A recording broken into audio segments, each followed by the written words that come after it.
Today, we're cooking a traditional Mexican recipe. The ingredients you'll need are prickly pear, eggs, tomatoes, onions, a pinch of salt, poblano chiles, chili peppers, shrimp stock, flour, garlic, oregano, and shrimp powder.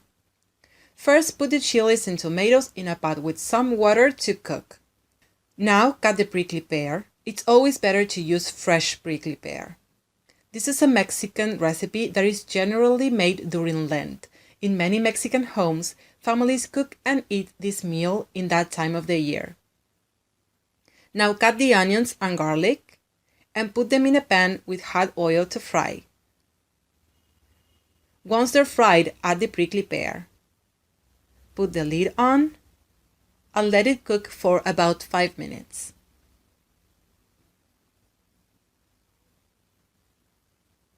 Meanwhile, let's prepare the shrimp cakes. Take 2 bowls and separate the egg whites from the egg yolks. This is how I do it. I keep the yolk in the egg shell and I throw the egg white in the bowl. Once you're done, wipe the egg whites. You can do this with an electric mixer, but you can also do it with a fork, like this. You have to whip it very energetically to put air into the egg whites. That's the secret. You have to lift the fork to catch as much air as possible. Once you got small bubbles and a brighter white color, start adding the egg yolks, one at a time. Because if you add them all together, the volume of the egg whites will reduce and we don't want that.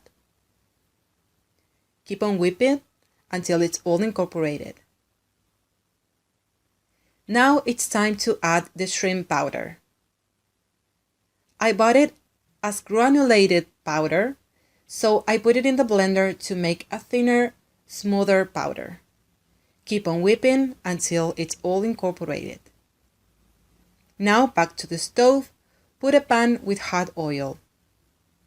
Take the mixture with a spoon and put it to fry.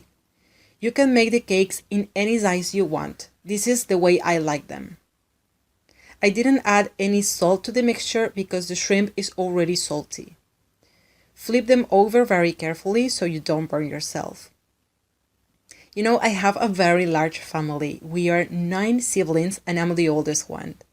And ever since I was a little girl, I loved to help my mom in the kitchen. And we used to make lots and lots of cakes every time we made this recipe. The whole family loved it. This recipe is delicious, but it's also really cheap. So once they're done, take them off the pan and put them over paper towels so they'll absorb the excess oil. Look how nice they turned out. Good color and good size. Now we blend the rest of the ingredients. Put 2 tablespoons of flour into half a cup of water and mix. This will help the stock to have a thicker consistency. Put everything in the blender, the tomato, the chilies, the onion, the oregano, the garlic, and the water with flour. The poblano chiles only give flavor to the sauce, but the chili peppers are extremely hot, so they are optional in this recipe. If you don't like spicy food, just leave them off. Once it's all blended, put the mixture to cook in a pot with a little oil. Let it boil for a while until you notice it gets thicker. And then add the shrimp stock. I mixed the shrimp stock cubes with a little chicken stock and blended it all together so the shrimp stock will dissolve more easily. Now add the prickly pear and the shrimp cakes and let them cook for 2 to 3 minutes. This will be one of your favorite recipes. Would you like to receive new recipes every week in your email? Do not forget to subscribe.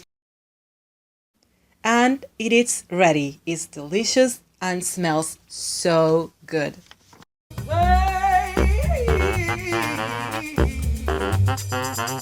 Hey.